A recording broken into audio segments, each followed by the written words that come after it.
చిన్నారి జాహ్నవి కుటుంబాన్ని హోంమంత్రి పరామర్శించారు. గాలింపు చర్యల్ని మరింత వేగవంతం చేయాలని అధికారులను ఆదేశించారు.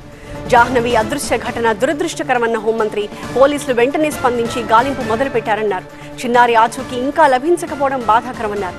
పోలీస్ శాఖతో పాటుగా అనుబంధ సంస్థలు కూడా ప్రత్యేక బృందాలతో గాలింపు చర్యల్లో పాల్గొంటున్నాయని, పెంపుడు కుక్క మరణించడం విషాదకరమని అన్నారు హోంమంత్రి.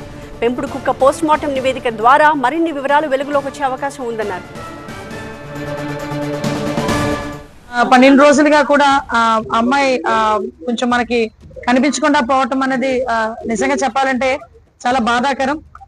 గవర్నమెంట్ కూడా ఇమీడియట్ గా పోలీస్ డిపార్ట్మెంట్ చర్యలు తీసుకొని వెంటనే ఎస్డిఆర్ఎఫ్ టీమ్ ని డిప్లాయ్ చేసుకున్నాం. ఎస్డిఆర్ఎఫ్ టీమ్ తో పాటు ఏఎన్ఎస్ పార్టీస్ ని కూడా తీసుకొచ్చి ఇక్కడ సెర్చ్ చేయడం మొదలు పెట్టాం. ఓవరాల్ గా జిల్లాలో ఉన్న అన్ని పార్టీస్ ని కూడా ఇక్కడికే తీసుకొచ్చి, పోలీస్ పార్టీస్ అన్నిటిని తీసుకొచ్చి ఈ సెర్చింగ్ లో మనం యూజ్ చేసాం.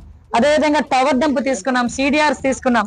టవర్ డంప్ కూడా ఇక్కడ తక్కువ మంది ఉండడం వలన ప్రతి ఒక్క కాలనీ కూడా డిపార్ట్మెంట్ క్షుణ్ణంగా పరిశీలించారు. ఎక్కడైనా ఏదైనా అనుమానాస్పదంగా ఎవరైనా ఉన్నారేమో చెప్పి అది కూడా గమనించడం జరిగింది.